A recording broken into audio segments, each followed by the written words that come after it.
జయ శ్రీరామ్. శ్రీమాత్రే నమః. భక్తి శంఖ్ ప్రేక్షకులకి స్వాగతం. ధర్మ సందేహాల్లో ఇంకొక ప్రశ్న. ఏమండి, నేను రోజు లలితా సహస్రనామం చెప్పుకుంటాను, మరి నేను ఉల్లిపాయ వెల్లుల్లిపాయ ఇత్యాది తినవచ్చా అనేటువంటి ప్రశ్న వస్తుంది. లలితా సహస్రనామం చెప్పుకోవడానికి ఉల్లిపాయ వెల్లుల్లిపాయ తినడానికి ఎటువంటి సంబంధం లేదండి. అయితే మీరు దీక్షగా చేస్తున్నానండి నేను, అప్పుడు తినచ్చా అంటే అప్పుడు దోషం.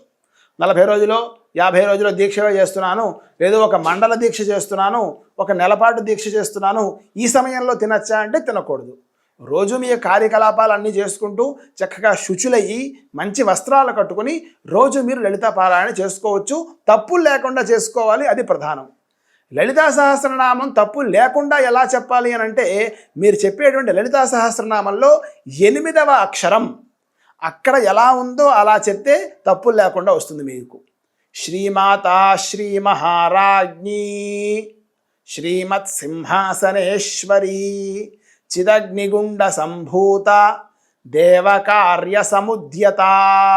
8వ అక్షరం అక్కడ ఎలాగైతే ఉందో అలా చూసి చదవండి, తప్పులు ఖచ్చితంగా పోతాయి మీకు. అలాగే తర్వాత అడుగుతూ ఉంటారు చాలామంది, గర్భిణీ స్త్రీలు లలితా సహస్రనామం చెప్పుకోవచ్చా అని. ఎందుకు చెప్పుకోకూడదు? హాయిగా చెప్పుకోవచ్చు. పండంటి మంచి సంతానం కలుగుతుంది. అమ్మవారి యొక్క బుద్ధి, అమ్మవారు వాళ్ళకి బుద్ధి ప్రచోదనం కలిగిస్తారు. చక్కగా వాళ్ళకి సద్బుద్ధితో వాళ్ళు మీకు పుడతారు. మీరు హాయిగా చదువుకోవచ్చండి. లలితా సహస్రనామం గర్భిణీ స్త్రీలు చదువుకోవచ్చు, ఎటువంటి సందేహం లేదు. చాలామంది ఇంకొక ప్రశ్న వేస్తూ ఉంటారు, లలితా సహస్రనామానికి అర్థం తెలియదండి, మరి అలా చదువుకోవచ్చా మేము? ఒకవేళ అర్థం కావాలి అని అంటే అది మనం ఎక్కడ తీసుకోవాలి అని అడుగుతుంటారు.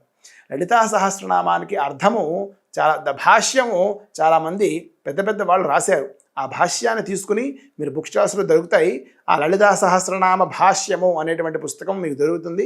అది తీసుకుని చదువుకోవచ్చు. మీరు అర్థం తెలియకపోతే మీరు లలితా సహస్రనామం చెప్పుకోకూడదు అని ఎక్కడా లేదు. నిదానంగా ఫస్ట్ తప్పులు లేకుండా లలితా సహస్రనామం అలవాటు చేసుకోండి. తర్వాత దాని అర్థాన్ని కూడా తెలుసుకోవచ్చు. అంతే కదా అని చెప్పి అర్థం తెలియదు కదా, చదవడం ఎందుకులే అని చెప్పి దాన్ని పక్కన పెట్టద్దు. అలాగని చెప్పి తప్పులు కూడా చెప్పద్దు. శ్రీమాత్రే నమః.